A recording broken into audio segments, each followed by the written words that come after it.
조깅은 하고 안 하고 차이는 크지만 기초 체력 올리기 있어서는 아침에 하는 게 효과가 좋냐, 저녁에 하는 게 효과가 좋냐, 웨이트를 하는 게 효과가 좋냐, 고강도로 하는 게 효과가 좋냐, 이런 것은 큰 차이가 없어요. 안녕하세요, 운동이 답입니다. 오늘은 기초 체력 올리는 방법에 대해서 말씀드려 보려고 해요. 많은 분들이 오랜만에 운동 시작할 때 기초 체력을 어떻게 향상시키는지 궁금해 하시는데요. 많은 분들이 기초 체력을 올리려면 헬스장을 가거나 고강도 운동을 해야 한다고 착각하시는 분들이 있는 것 같아요.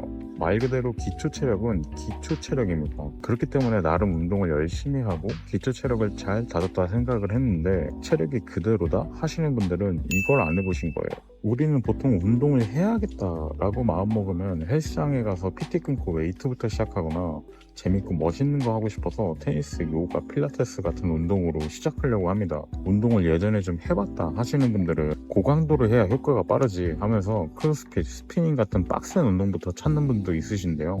그런데 현실적으로 어떤가요? 일주일 가면 길게 간 겁니다. 체력은 그대로고 오히려 근육통만 남습니다. 그 이유는 간단합니다. 기초 체력 없이 나에게는 고강도인 운동을 했기 때문이에요. 기초 체력은 말 그대로 기초입니다. 기초를 쌓으려면 숨이 덜 차고 관절에 무리가 없고 꾸준히 할 수 있어야 합니다. 이 세 가지를 만족시키는 유일한 운동이 바로 조깅입니다. 여러분, 조깅이랑 러닝이 어떻게 다른지 아시나요? 명확한 정의는 없지만 보통은 속도 차이라고 생각하시는데요. 베어프 스프린터라는 해외 유튜버에 따르면 속도도 있지만 사실 착지 방식이 완전히 다르다고 합니다. 조깅은 뒤꿈치부터 땅에 닿고 발끝으로 뛰고 러닝은 앞꿈치 쪽으로 닿으면서 거의 뒤꿈치가 안 닿죠. 즉 조깅은 비교적 최근에 만들어진 움직임이고 러닝은 인간의 원래 움직임에 더 가까운 방식이라고 주장합니다. 인간은 원래 미드풋과 포어풋 기반의 달리기를 해왔으며 신발의 쿠셔닝 발달과 함께 리어풋이 일반화되었다고 설명합니다. 제 생각에는 초보자라면 조깅으로 시작하는 게 괜찮고 아주 좋은 방법입니다. 부담도 적고 두꺼운 운동화에 의존해서 움직일 수 있으니까요. 하지만 단점도 있어요. 로빈스 박사는 그의 논문에서 이렇게 설명합니다. 뒤꿈치로 착지하면 발 아치가 가진 스프링 기능을 잃게 됩니다. 그러면 달리기, 점프 같은 운동에 직접적으로 도움이 되진 않아요. 두꺼운 쿠션이 착지 충격을 흡수해주는 듯 보이지만 실제로는 체내 충격 분산 능력을 떨어뜨려 발 아치와 하체 근육의 발달을 막는다고 합니다. 이쯤 되면 이렇게 생각하실 수도 있어요. 조깅이 기초 체력에 중요하다니 뭔가 정답이 시시한데? 이렇게 비유를 해보면 어떨까요? 요리할 때 양파 써는 법 같이 기본 칼질이 중요한 것처럼 조깅을 잘 다져놔야 뿌리와 같은 기초 체력이 단단해집니다. 단순한 것 같지만 조깅은 기초 체력이라는 관점에서 보면 최고의 선택입니다. 슬로우 조깅 창시자인 다나카 히로아키 교수의 슬로우 조깅이라는 책에서 말하는 조깅의 장점은 이렇습니다. 낮은 강도로 하기 때문에 부상 위험이 낮고 운동 지속 시간이 증가하기 때문에 체력 누적 자극에 유리합니다. 운동에 대한 거부감 자체가 낮아서 꾸준하게 유지가 가능하다는 장점이 있습니다. 히로아키 교수에 따르면 걷는 속도로 조깅해도 심폐기능이 향상되고 혈압, 당뇨, 콜레스테롤 개선에 유의미한 효과를 보인다고 합니다. 또한 조깅은 심박수를 천천히 끌어올리면서 회복 탄력성과 지구력을 키워줍니다. 즉 러닝이나 웨이트 같은 기초 체력을 쌓기 위한 사전 단계로 아주 적합한 거죠. 성인의 경우 중간 강도 유산소 운동을 일주일 총합 2시간에서 3시간 정도 권장하고 조깅이 그 대표적인 예로 제시됩니다. 제 생각에 이 기준은 좀 과한 것 같고요. 제가 추천드리는 거는 초보자는 주 2회에 20에서 30분씩 조깅하는 걸 추천드립니다. 정답은 내가 꾸준히 할 수 있는 시간이 최고입니다. 신체 리듬이나 호르몬 분비에 큰 차이는 없다는 게 운동 생리학자들의 공통된 견해입니다.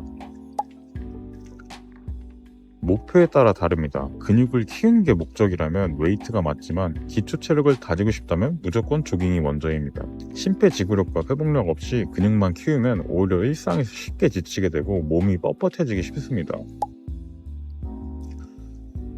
당연히 맞는 말인데요. 고강도 운동은 체중 감량이나 운동 효과가 빨리 나타나는 건 맞습니다. 하지만 고강도이다 보니까 유지하기가 어렵고 탈진하거나 무릎 허리 부상 위험이 큽니다. 조깅처럼 저강도 유산소 운동은 지방 대사를 촉진하면서도 부상 위험이 낮고 운동을 부담 없이 지속할 수 있다는 점에서 기초 체력 향상에 훨씬 효과적입니다. 세 가지를 기억해 주세요. 첫 번째는 심박수 기반 조깅입니다. 초보자라면 130 bpm, 130 정도의 심박수 언저리가 이상적입니다. 이건 말하면서 뛸 수 있을 정도의 난이도로 설명이 되는데요. 지방 연소가 되면서도 심폐 자극에 가장 효과적인 심장 박동수입니다. 또 추가적으로 130이 너무 낮다라고 생각하시는 분들은 최대 심박수의 60에서 70% 수준에서 장시간 운동이 체력 향상에 효과적이라고 합니다. 두 번째는 시간보다 빈도인데요. 하루에 10분이라도 일주일에 한 번이라도 시간 날 때 운동을 해준다라는 게 핵심입니다. 운동은 누적적인 자극이 중요하니까요. 일주일 총 운동량보다 습관처럼 일관된 운동을 하는 것이 건강 지표에 더 유의미한 영향을 끼칩니다. 세 번째는 주법보단 감각 훈련입니다. 맨발 걷기, 계단 오르내리기 등을 통해서 지면 반응의 감각을 회복해주는 게 좋습니다. 그래서 조깅 루틴은 어떻게 하면 될까요? 초보자 기준으로 이 루틴을 추천드립니다. 월수금 2-30분 슬로우 조깅, 말하면서 뛸 수 있을 정도 속도로 스마트워치가 있다면 심박수 130 정도, 화요일 목요일은 스트레칭이랑 10분 걷고 10분 조깅으로 아주 가볍게 해주시면 될 것 같고요. 주말에는 쉬시거나 가벼운 산책을 하시는 게 좋을 것 같습니다.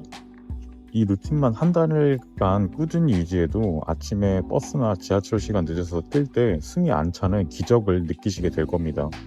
조깅은 기초 체력의 기반을 다지는 데 탁월하지만 더 체력을 기르거나 운동 난이도를 올리고 싶다면 반드시 러닝 기술과 자세를 배워야 합니다. 종아리와 발목을 강화해주는 운동을 하면 체중 지지력이 향상돼서 더 안정적이게 달릴 수 있게 됩니다.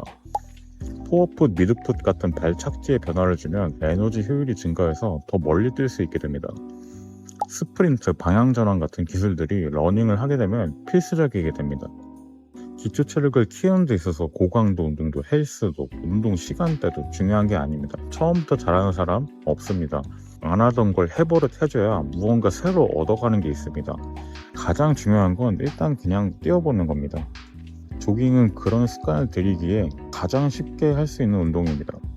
기초 체력을 쌓고 자신의 몸과 대화할 수 있게 만들어주는 운동입니다. 숨이 안 찰 정도의 편한 조깅을 아주 살짝만이라도 하느냐 마느냐 그 차이는 엄청 크고요. 그게 여러분들의 몸을 바꿀 수 있습니다. 여기까지 보셨다면 이제 조깅이 얼마나 중요한지, 왜 체력 향상의 핵심인지를 아셨을 겁니다.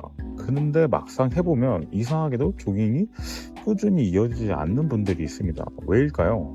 운동을 하려다 폰을 꺼내고 앱을 켜고 음악을 고르고 하다 보면 귀찮아집니다. 러닝은 시작을 했는데 이게 기록되고 있나? 불안해서 멈추고 핸드폰을 확인합니다. 운동 끝나고 기록 저장을 깜빡해서 날려버리는 경우도 있고요. 심박수나 거리 기록하려면 따로 이렇게 허리에 두는 센서나 핸드폰을 들고 뛰어야 돼서 굉장히 귀찮고 운동에 방해가 되죠. 이런 사소한 불편함이 반복되면 결국 운동 지속이 아니라 운동 중단으로 이어집니다. 기초 체력을 쌓아야 할 시기에 기술이 오히려 방해가 되는 거죠. 이럴 때 필요한 건 의지가 아니라 자동화입니다. 의도하지 않아도 운동을 시작하자마자 지금 조깅 중이신가요? 하고 자동 감지, 운동이 끝나면 운동 종료 감지됨이라고 기록 저장, 폰 없이도 자동으로 기록을 해주고 달리는 동안 피드백을 음성으로 알려주고 음악까지 따로 재생할 수 있다면 얼마나 편하게 운동할 수 있을까요? 이런 게 있다면 운동할지 말지가 아니라 운동 안 할 이유가 사라집니다. 이걸 가능하게 해주는 게 바로 애플워치 SE2입니다. 스티브 잡스가 이런 말을 했었는데요.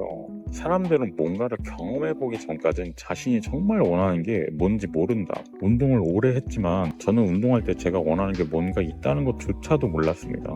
스마트워치를 써본 적이 없으니 워치 없이 운동할 때 불편하다는 게 뭔지 몰랐던 것 같아요. 이런 기능들 하나하나까지는 모르고 애플워치 구매를 했었는데요. 막상 써보니까 알게 됐습니다. 이게 얼마나 편한지요. 시계 하나 찼을 뿐인데 운동 기록이 자동화되고 불필요한 조작 없이 내 하루가 데이터로 남아서 자동 일기를 쓰는 것 같은 기분이 들었습니다.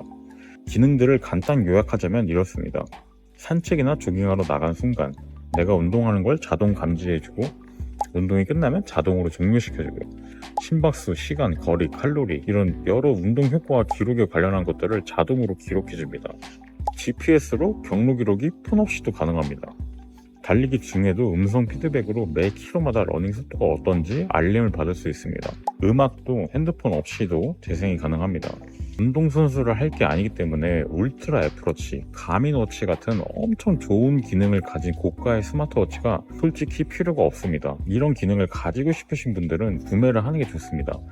다만 그렇지 않고 아이폰을 쓰시는 분들이라면 애플워치 SE로 합리적인 소비를 하시기 바랍니다. 지금 운동을 막 시작하려는 여러분들에게 딱 맞다고 생각이 되네요. 조깅 습관 지금부터 만들고 싶다면 영상에 나온 애플워치 SE2 구매 링크는 고정 댓글에 남겨두었습니다. 가격 비교와 리뷰 확인하시고 여러분들의 운동 자동기록 루틴을 시작해보세요. 지금 사도 안 쓰게 될까 걱정되시나요? 하지만 제가 그런 것처럼 자동으로 기록되면 어느 순간부터 안 차고 운동하면 불안한 몸이 됩니다. 스티브 잡스가 여러분들을 보면 이런 말을 하겠네요. 안 써봤으니 지금은 경험해보기 전인 자신이 정말 원하는 게 뭔지 모르는 상태라고요. 지금까지 운동이 답이었습니다. 다음 영상에서 만나요.